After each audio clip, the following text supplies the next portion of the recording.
Last time we have discussed phase in a heterogeneous system.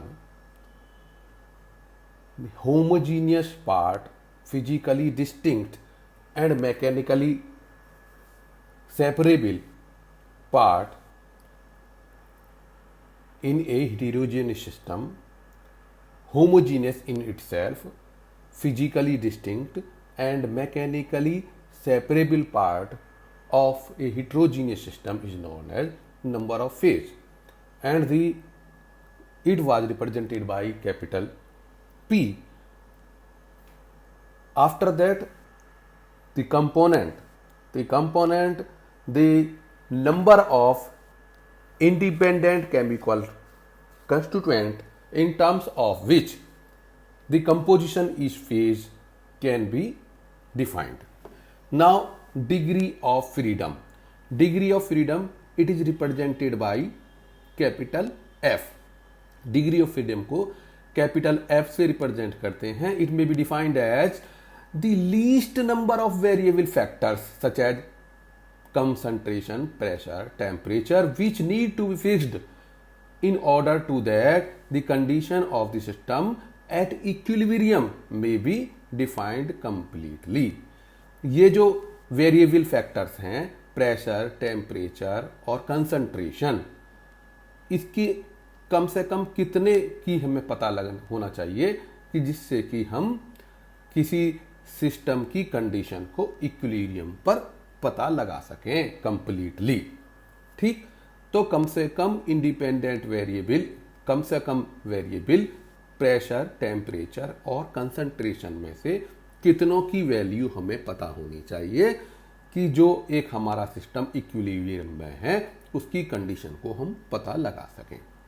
ठीक, system with F यानी degree of freedom 0, 1, 2 are known as. 0 का मतलब non variant, 1 का मतलब यूनिवेरिएंट और 2 मीन्स बाई वेरिएंट और नॉन वेरिएंट, मोनोवेरिएंट और बाई वेरिएंट रेस्पेक्टिवली. तो अगर जो है फिर डिग्री ऑफ फ्रीडम 0 होती है तो नॉन वेरिएंट, और 1 होती है तो यूनिवेरिएंट और 2 होती है तो बाई वेरिएंट. अब हम एग्जाम्पल लेते हैं प्योर गैसेस का. प्योर गैसेस जो प्योर गैसेस है वो gas equation PV equal to R T को ओबे करती है. पीवी इक्वल आर टी में कि जो ये R is constant, R constant है, तो अगर हमें पी की और वी की वैल्यू पता है तो टी की वैल्यू पता लग जाएगी. ठीक, तो 3 वेरिएबल हैं प्रेशर, वॉल्यूम एंड टेम्परेचर. अगर पी की और वी की वैल्यू पता है तो टी को हम कैलकुलेट कर सकते हैं. तो सिस्टम को हम डिफाइन करने के लिए, जो प्योर गैस का है तो उसको डिफाइन करने के लिए केवल 2 वेरिएबल प्रेशर वॉल्यूम या वॉल्यूम टेम्परेचर या टेम्परेचर प्रेशर, कोई भी 2 की वैल्यू हमें पता हो तो तीसरे की वैल्यू पता लग सकती है. तो केवल 3 में से 2 वेरिएबल हमें स्पेसिफाइड करने की जरूरत है एक प्योर गैस वाले सिस्टम को डिफाइन करने के लिए. तो इसका मतलब यह है कि कोई दूसरा सैंपल इसी प्रेशर और टेम्परेचर की कंडीशन में है तो वो इसी के आइडेंटिकल होगा. तो प्योर गैस के केस में केवल 2 वेरिएबल प्रेशर और टेम्परेचर को फिक्स करने की जरूरत है. तो यहां डिग्री ऑफ फ्रीडम केवल 2 हो गया प्योर गैस के पिक्चर में. अब मिक्सचर ऑफ गैसेस में क्या होगा कि ये 2 तो वेरिएबल चाहिए और जितनी भी गैस हैं उनका कंपोजिशन और चाहिए, तो ये इसमें डिग्री ऑफ फ्रीडम 3 हो गई, प्रेशर, टेम्परेचर और कंपोजिशन. तो प्योर गैस के केसेस में केवल प्रेशर और टेम्परेचर को फिक्स करने की जरूरत है कंडीशन बताने के लिए सिस्टम की, और मिक्सचर ऑफ गैसेस में कंपोजिशन की और आवश्यकता है. तो यहां degree of freedom mixture of gases में 3 हो गया, यानी कि ट्राई वेरिएंट हो गया सिस्टम. बात करते हैं वाटर एक हेटेरोजेनियस सिस्टम है वाटर और वाटर वेपर्स। वाटर के साथ वाटर वेपर्स जो है इक्विलिब्रियम में प्रेजेंट है। अब इससे पहले हम बात करते हैं कि वेपर प्रेशर क्या होता है। वेपर प्रेशर क्या होता है? वेपर प्रेशर, सपोज करो ये एक बीकर है और बीकर में एक ये लिक्विड भरा हुआ है, यहाँ इसके ये मॉलिक्यूल हैं लिक्विड के और इसे ऊपर से हमने बंद कर रखा है। तो क्या होता है कि जो इसके मॉलिक्यूल हैं ये वेपर्स में जाते रहते हैं और लौट करके जो ऊपर वाले हैं उनकी एनर्जी जब कम हो जाती है तो वो नीचे आते रहते हैं। तो ये प्रोसेस चलता रहता है। तो कांस्टेंट टेम्परेचर पर ये वेपर फेज में मॉलिक्यूल्स की जो संख्या है वो कांस्टेंट होती है। वेपर फेज के जो मॉलिक्यूल हैं ये दीवारों से टकराते रहते हैं और दबाव डालते रहते हैं। तो वेपर फेज में मॉलिक्यूल्स के कारण जो प्रेशर होता है वो वेपर प्रेशर कहलाता है। ठीक, जैसे जैसे हम टेम्परेचर बढ़ाते हैं वेपर काइनेटिक एनर्जी बढ़ती है, वेपर फेज में पहुंचने वाले मॉलिक्यूल्स की संख्या बढ़ जाती है और टेम्परेचर बढ़ाने से वेपर प्रेशर बढ़ जाता है। तो temperature vapour pressure is directly proportional to temperature. Vapour pressure बढ़ाए, टेम्परेचर बढ़ाएंगे वेपर प्रेशर बढ़ेगा और वेपर प्रेशर बढ़ाएंगे तो टेम्परेचर बढ़ेगा। डेफिनिट टेम्परेचर पर डेफिनिट वेपर प्रेशर वाटर का होता है।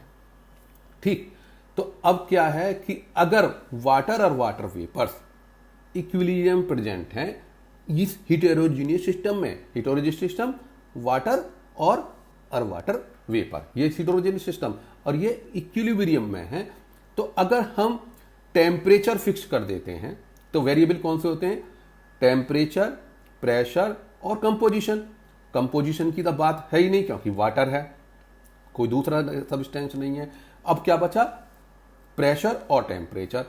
एक फिक्स टेम्परेचर पर वेपर प्रेशर, डेफिनिट टेम्परेचर पर वेपर प्रेशर फिक्स होता है, तो टेम्परेचर पता हो तो वेपर प्रेशर भी पता लग जाता है। तो केवल टेम्परेचर को फिक्स करने की जरूरत है, वेपर प्रेशर अपने आप फिक्स हो जाता है। तो यहां डिग्री ऑफ फ्रीडम 1 होगी, जो कि टेम्परेचर फिक्स करेंगे तो वेपर प्रेशर फिक्स हो जाएगा, वेपर प्रेशर फिक्स करेंगे तो टेम्परेचर फिक्स हो जाएगा। तो इस केस में जब हेटेरोजेनियस सिस्टम इक्विलिब्रियम में है और वाटर वेपर्स इक्विलिब्रियम में है तो डेफिनिट टेम्परेचर पर इसका वेपर प्रेशर भी डेफिनिट होगा। तो केवल टेम्परेचर से हम इस सिस्टम को डिफाइन कर सकते हैं। तो यहां डिग्री ऑफ फ्रीडम 1 आ गई। अब चलते हैं saturated solution NaCl system. Saturated solution है NaCl का। सैचुरेटेड का मतलब यह है इस सॉल्यूशन सॉलिड सोडियम क्लोराइड आपस में इक्विलिब्रियम में। सैचुरेटेड सॉल्यूशन का मतलब है कि इस सॉल्यूशन में इसका जो सॉलिड है सोडियम क्लोराइड का वो इक्विलिब्रियम में, जो कंडीशन इसकी है और वे भी इसकी है। और जब सॉल्यूशन है, सॉल्यूशन के साथ उसकी वेपर्स भी इक्विलिब्रियम में है। तो हम जानते हैं कि जब सॉल्युबिलिटी की बात आती है कि कांस्टेंट टेम्परेचर पर सॉल्युबिलिटी कांस्टेंट होती है। आप ये देखिए कि पानी में हम चीनी मिलाते हैं, जितनी घुलती है घुल जाती है। अगर हम पानी को गर्म करते हैं तो चीनी और ज़्यादा घुल जाएगी, तो और ज़्यादा गर्म करेंगे तो चीनी और ज़्यादा घुलेगी। तो टेम्परेचर के साथ साथ चीनी की घुलने की मात्रा बढ़ती चली जाती है, यानी कि टेम्परेचर के साथ साथ कंसंट्रेशन बढ़ती चली जाती है, यानी टेम्परेचर बढ़ने के साथ साथ सॉल्युबिलिटी बढ़ती चली जाती है और फिक्स टेम्परेचर पर सॉल्युबिलिटी फिक्स होती है। तो सैचुरेटेड सॉल्यूशन जो है सोडियम क्लोराइड की, इसमें कांस्टेंट टेम्परेचर पर मात्रा सोडियम क्लोराइड की फिक्स होती है। तो कंपोजिशन फिक्स हो गया कांस्टेंट टेम्परेचर पर, और कांस्टेंट टेम्परेचर वेपर वाटर की जो वेपर्स हैं उनका जो वेपर प्रेशर है वो फिक्स होता है। तो केवल टेम्परेचर को फिक्स करके सॉल्युबिलिटी फिक्स होती है और टेम्परेचर को फिक्स करके वेपर प्रेशर भी फिक्स हो जाता है। और वेरिएबल कौन से होते हैं? तीन ही होते हैं, टेम्परेचर, प्रेशर और कंसंट्रेशन। कंसंट्रेशन मतलब सॉल्युबिलिटी, प्रेशर का मतलब वेपर प्रेशर। जब कांस्टेंट टेम्परेचर पर सॉल्युबिलिटी कांस्टेंट होती है, वेपर प्रेशर कांस्टेंट होता है, तो केवल टेम्परेचर को फिक्स करके इस सिस्टम का, जिसमें कि सैचुरेटेड सॉल्यूशन उसकी वेपर्स के इक्विलिब्रियम में है और ये सैचुरेटेड सॉल्यूशन अपने सॉलिड के इक्विलिब्रियम में है, तो यहां डिग्री ऑफ फ्रीडम जो है 1 होगी। तो यह हो गया कि डिग्री ऑफ फ्रीडम होती है कि कितने वेरिएबल को कि हमें पता लगाने की जरूरत है सिस्टम को डिफाइन करने के लिए। एक हिस्टेरोजेन सिस्टम को डिफाइन करने के लिए जितने वेरिएबल की वैल्यू फिक्स करने की या पता लगाने की जरूरत होती है, उसे डिग्री ऑफ फ्रीडम कहते हैं। वेरिएबल 3 होते हैं, प्रेशर, टेम्परेचर, कंपोजिशन। अगर सिंगल सब्सटेंस है तो कंपोजिशन कोई रोल प्ले नहीं करता। अगर लिक्विड है तो constant temperature, vapour pressure fix होता है। अगर सॉल्युबिलिटी की बात है तो कांस्टेंट टेम्परेचर पर सॉल्युबिलिटी फिक्स होती है।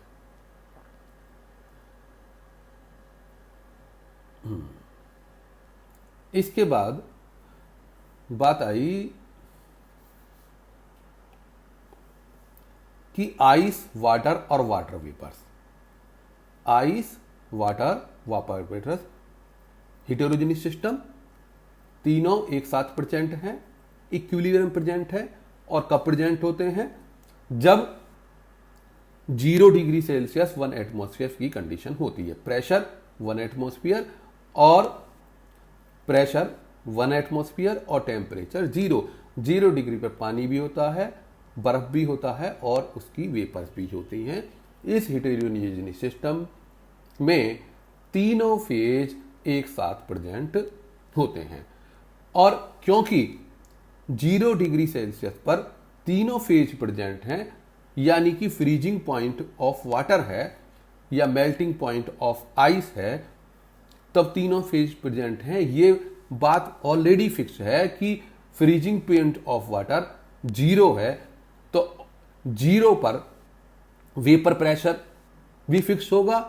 तो इसका मतलब जब फ्रीजिंग पॉइंट पहले से फिक्स है तो उसका वेपर प्रेशर 0 पर फिक्स है, तो इसका मतलब टेम्परेचर और प्रेशर 0 टेम्परेचर और वेपर प्रेशर फिक्स, यानी कि 1 एटमॉस्फेयर पर होता है ये कंडीशन। तो इसका मतलब कि ये किसी भी को हमें डिफाइन करने की जरूरत नहीं है, किसी भी को फिक्स करने की जरूरत नहीं है। टेम्परेचर 0 डिग्री सेल्सियस पहले से पहले फिक्स है।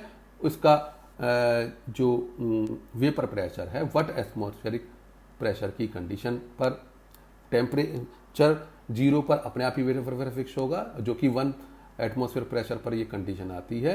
तो दोनों चीज पहले से फिक्स हैं, तो किसी भी वेरिएबल को फिक्स करने की जरूरत नहीं है। तो यहाँ डिग्री ऑफ फ्रीडम 0 होगा वाटर सिस्टम में जिसमें सॉलिड, लिक्विड, गैस यानी आइस, वाटर, वाटर वेपर्स तीनों एक साथ प्रेजेंट हैं। Criteria of phase equilibrium. Phase equilibrium का क्राइटेरिया है। ये फेज इक्विलिब्रियम क्राइटेरिया कंसेप्ट जो है केमिकल इक्विलिब्रियम का लेकर के हम ड्राइव कर सकते हैं कि फेज इक्विलिब्रियम का क्राइटेरिया क्या होगा। सपोज करो कि 2 फेज हैं, एक्स और वाई। समझ करो कार्बन टेट्राक्लोराइड और पानी है, इमिसिबल लिक्विड है। तो एक फेज ये है एक्स, एक फेज है वाई। इसमें कंपोनेंट हैं C1 एंड 2। कंपोनेंट कौन कौन से हैं? 1 2। सपोज करो कि DN1, D छोटा मात्रा, N संख्या 1 कंपोनेंट की, डी छोटी मात्रा, एन संख्या वन कंपोनेंट की, ये जाती है फेज वाई में, एक्स से वाई में जाती है। डी छोटी मात्रा, एन संख्या वन कंपोनेंट की वाई में जाती है। ठीक, सपोज करो x mu X one, mu chemical potential, mu chemical potential यानी कि क्षमता केमिकली एक्टिव होने की, यानी कि फर्स्ट कंपोनेंट की, इस वन कंपोनेंट की एक्स फेज में केमिकल पोटेंशियल यानी कि केमिकल क्षमता एक्स फेज में म्यू वन एक्स है, और इस वन कंपोनेंट की वाई फेज में chemical potential mu one Y है। ठीक, अब ये डी एन वन छोटी संख्या वन कंपोनेंट की एक्स से वाई में जाती है, तो यहां जो है फ्री एनर्जी जो होगी, फ्री एनर्जी जो कि केमिकल पोटेंशियल इनटू नंबर होगी, वो ये चेंज इतनी होगी, minus mu one X into D one. D N one छोटी संख्या वन कंपोनेंट की into chemical potential of component one in phase one, phase X. तो ये हो गया decrease change in free energy, यानी कि यहां से जाएगी इसमें तो घटेगी, यहां से जाएगा तो संख्या घटेगी, तो minus mu one into X D N one, क्योंकि वाई में जा रहा है तो वाई में डी एन वन पहुंचे, यानी कि छोटी संख्या वन कंपोनेंट की, तो वाई फेज में इसका केमिकल पोटेंशियल है म्यू एन वन, क्योंकि ये आ रहा है तो इसमें जो फ्री एनर्जी जो बढ़ी वो plus mu one Y into D one. ठीक, तो फेज एक्स में फ्री एनर्जी इतनी घटी, फेज वाई में फ्री एनर्जी इतनी बढ़ी। ठीक, फेज वन में, फेज एक्स में free energy minus mu one X D one, और क्योंकि यहां पहुंच रहा है तो बढ़ी, plus mu one Y phase में डी एन वन। तो कुल मिलाकर के जो free energy change in free energy है, net change in free energy, तो एक्स फेज में जो घटी वाई फेज में जो बढ़ी। ठीक, total free energy change in the system decrease in X phase plus increase in Y phase. Equilibrium में है तो कंपोजिशन ऑलमोस्ट जो है चेंज नहीं होगा, थोड़ी सी मात्रा में चेंज होगा, चेंज इन फ्री एनर्जी लगभग जीरो होगी, क्योंकि इक्विलिब्रियम में है तो change in free energy zero होगी, डी जी जीरो। तो यहाँ जीरो रखने से ये जीरो रख दिया यहाँ, तो minus mu X one X D one और प्लस म्यू वाई फेज में D one is equal to zero. यहाँ से mu one X is equal to mu one Y. तो यानी कि ये जो केमिकल पोटेंशियल है, केमिकल पोटेंशियल म्यू एक फर्स्ट कंपोनेंट के लिए, chemical potential mu first component के लिए दोनों फेज में बराबर होगा, और अगर दोनों फेज में ये बराबर होगा तो यहाँ D1 से D1, तो यहाँ ये इसे लिया है नेगेटिव को इधर पॉजिटिव हो गया, और D1 से DN1 से D1N1 DN1 DN1 कट गए, तो यहाँ से μ1x इक्वल टू μ1y, यानी कि फर्स्ट कंपोनेंट के लिए ये जो केमिकल पोटेंशियल है दोनों फेज में बराबर होगा। अगर यहाँ फेज जो है बहुत सारे हैं, X Y Z up to P हैं, तो सभी फेज में जो केमिकल पोटेंशियल है हिटेरोजीनियस सिस्टम में, ठीक, हिटेरोजीनियस सिस्टम में यानी कि जिसमें दो फेज हैं एक्स और वाई या यहाँ तक पी तक हैं, जो हिटेरोजीनियस सिस्टम है जो कि इक्विलिब्रियम में है कांस्टेंट टेम्परेचर और प्रेशर पर, इनके केमिकल पोटेंशियल बराबर होंगे। तो ये हमारा फेज इक्विलिब्रियम का क्राइटेरिया है। फेज इक्विलिब्रियम का क्राइटेरिया ये है कि जब हिटेरोजीनियस सिस्टम जो कि इक्विलिब्रियम में है एट कांस्टेंट टेम्परेचर प्रेशर पर, उनके केमिकल पोटेंशियल हर एक फेज में इक्वल होंगे। दैट